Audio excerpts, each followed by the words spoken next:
हे friends, SRJ classes में आपका बहुत बहुत स्वागत है। सबसे पहले तो आप सभी को श्रावण मास की बहुत सारी बधाइयाँ। देखिए, हम इससे पहले हिस्ट्री में दो वंशों को साथ में लेके चल रहे थे। एक साइड पे हम पढ़ रहे थे चोल वंश, जो कि सेकंड चोल थे, और वहीं दूसरे साइड में हम पढ़ रहे थे राष्ट्रकूट वंश। हमने पढ़ा था कि राष्ट्रकूट वंश के अंतिम शासक की हत्या करके चालुक्य द्वितीय वंश वहां पर स्थापित हुआ था। चालुक्य द्वितीय की जो स्थापना है वो तैलप द्वितीय के द्वारा की गई थी, ये हमने पढ़ चुके थे।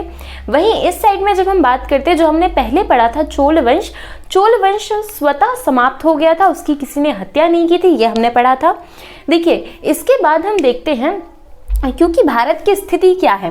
भारत की स्थिति कुछ इस तरह की है, जिसमें एक तरफ में हम देख चुके हैं कि चोल वंश चल रहा था, दूसरी तरफ में राष्ट्रकूट वंश चल रहा था, और राष्ट्रकूट वंश की हत्या करके फिर से चालुक्य वंश आ गया था। तो दक्षिण भारत का इतिहास हम यहाँ पे खत्म देख चुके हैं। ऊपर हमने कहाँ पर छोड़ा था? हर्षवर्धन के कन्नौज के त्रिपक्षी संघर्ष पर, हर्षवर्धन के बाद वाले में। अब हम देखते हैं कि यहाँ पर कौन कौन से वंश थे। देखिए, क्योंकि चोल वंश के शासक राजेंद्र चोल के द्वारा बंगाल के शासक पाल शासकों पर आक्रमण किया गया था, इससे हमें एक क्लू मिल जाता है कि राजेंद्र चोल के बाद हम बंगाल के पाल शासकों को पढ़ेंगे। तो एक वंश हो गया जो हम पढ़ने वाले, पाल वंश। राष्ट्रकूट वंश हम पहले ही पढ़ चुके हैं, और गुजरात में एक वंश था जो था गुर्जर प्रतिहार वंश। तो राष्ट्रकूट वंश चूंकि हम पहले पढ़ चुके हैं, और कन्नौज के त्रिपक्षीय संघर्ष में ये तीन वंश ही सामने आते हैं। एक हो जाता है बंगाल के पाल शासक, एक हो जाता है गुर्जर प्रतिहार वंश, और एक हो जाता है राष्ट्रकूट वंश। तो इन तीनों वंशों के बारे में अब हम पढ़ना शुरू करते हैं। देखिए, सबसे पहले हम पढ़ेंगे कि बंगाल के पाल शासक, मतलब बंगाल के जो पाल शासक हैं, या जो बंगाल में जो पाल वंश था, उसकी स्थापना किसके द्वारा की गई। बंगाल के पाल वंश की स्थापना गोपाल के द्वारा की गई, और उन्होंने बिहार में एक विश्वविद्यालय भी बनवाया। उसके बाद हम देखते हैं अगला शासक कौन आता है। तो अगला शासक आता है हमारा धर्मपाल। धर्मपाल की जब हम बात करते हैं तो धर्मपाल एक बहुत ही प्रसिद्ध शासक रहा, और यही वो शासक था जो कि पाल वंश को कन्नौज के त्रिपक्षीय संघर्ष में लेके आया। साथ ही साथ में धर्मपाल के द्वारा ही बिहार के भागलपुर में एक विश्वविद्यालय, जो कि है विक्रमशिला विश्वविद्यालय, की स्थापना की गई, और इस विश्वविद्यालय में जैन धर्म की दीक्षा दी जाती थी।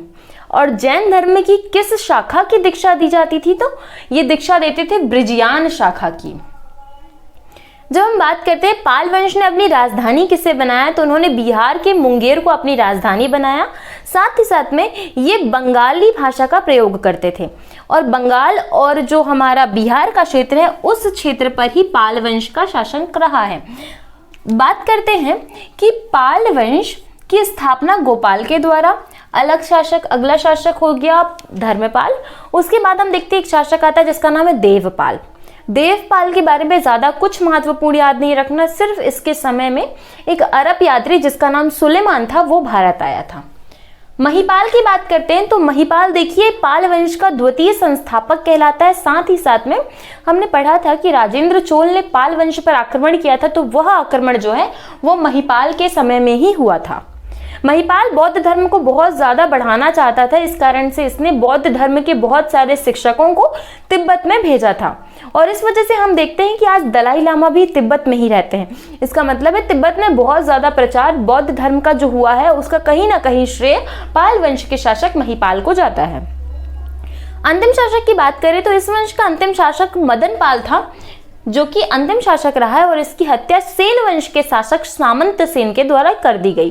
देखिए, सेन वंश बहुत छोटा वंश है, आपको सिर्फ दो तीन चीजें याद रखनी है। जैसे कि सेन वंश की स्थापना किसने की? तो सामंत सेन के द्वारा मदनपाल की हत्या करके सेन वंश की स्थापना की गई। सेन वंश, सबसे पहली बात, सेन वंश की स्थापना किसने की? तो हमने पढ़ लिया कि सेन वंश की स्थापना जो है वो सामंत सेन के द्वारा की गई।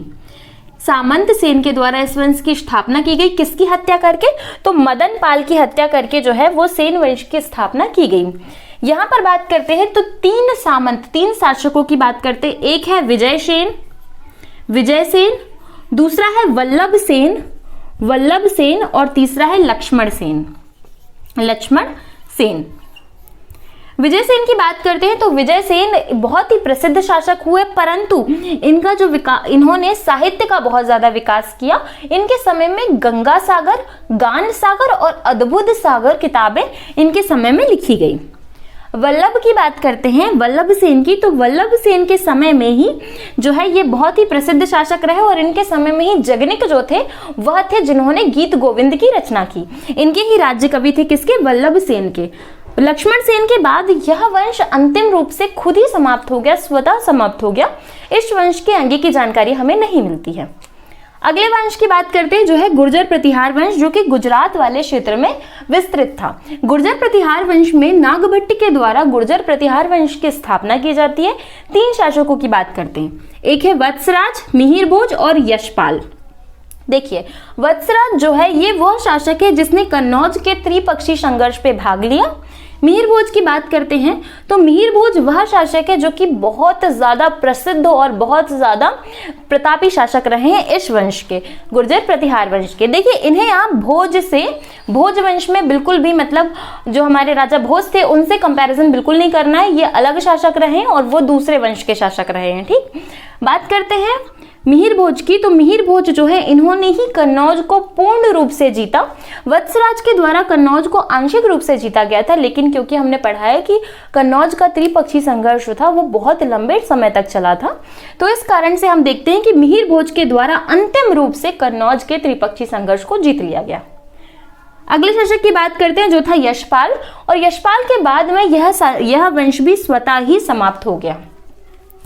देखिए, हमने 3 वंशों को पढ़ा। पहला हमने पढ़ लिया पाल वंश, दूसरा हमने पढ़ा सेन वंश और तीसरा हमने पढ़ा गुर्जर प्रतिहार वंश। पाल वंश महत्वपूर्ण है क्योंकि पाल वंश के शासक ज्यादा हैं।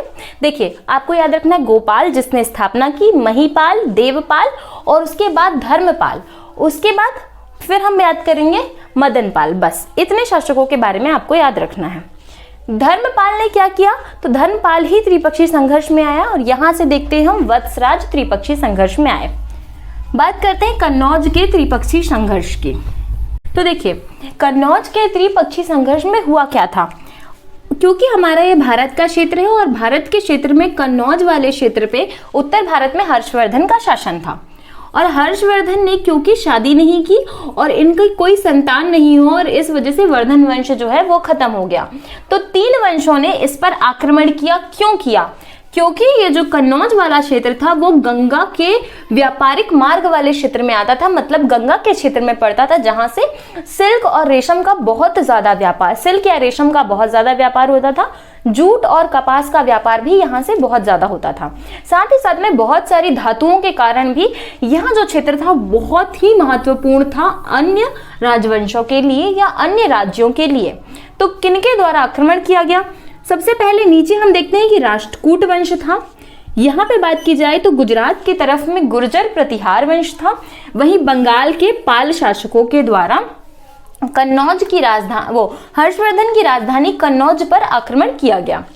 कन्नौज की हम बात करते हैं तो कन्नौज को अंतिम रूप से विजित किसने किया?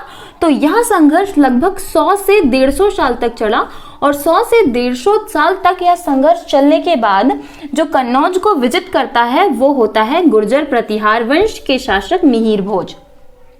ठीक, देखिए, कन्नौज का जो संघर्ष है वो बहुत ज्यादा बड़ा और बहुत ज्यादा टाइम टेकिंग संघर्ष रहा है। इस संघर्ष में मुख्य रूप से जो 3 वंश सामने आते हैं, एक होता है हमारा पाल वंश, एक हो जाता है गुर्जर प्रतिहार वंश और नीचे हो जाता है राष्ट्रकूट वंश। ठीक, अब हम देखते हैं कि ऊपर उत्तर भारत में इस समय क्या चल रहा था। तो उत्तर भारत में कुछ नए वंशों का जन्म होता है, जैसे कि मध्य प्रदेश के क्षेत्र में एक वंश का जन्म होता है जिसका नाम है चंदेल वंश, और वहीं मध्य प्रदेश के ही क्षेत्र में एक और वंश आता है जो कि जबलपुर में, मतलब त्रिपुरी के कलचुरी वंश। मतलब 2 वंश हमको पता चल गए। एक पहला वंश हमने देखा कि इस समय में चंदेल वंश चल रहा है मध्य प्रदेश में, और दूसरा वंश वहीं नीचे चल रहा है कलचुरी। तो अब इसके बाद हमें समझ में आ गया कि इस टॉपिक के बाद में हमें पढ़ना है मध्य प्रदेश के चंदेल वंश और साथ ही साथ में मध्य प्रदेश के कलचुरी वंश के बारे में। Okay, thank you so much. मिलते हैं नेक्स्ट वीडियो में। और आपको शायद थोड़ी बहुत साउंड की वजह से दिक्कत हुई हो, तो क्योंकि यहाँ पे रामायण चल रही है दैट्स वाई ये साउंड आ रहा है वीडियोज में। तो आई होप आपको समझ में आ जाएगा ये सारी चीज़ें। फिर भी अगर कोई कन्फ्यूजन रहता है तो आप मुझसे बिल्कुल कमेंट बॉक्स में पूछ सकते हैं। Okay, thank you so much.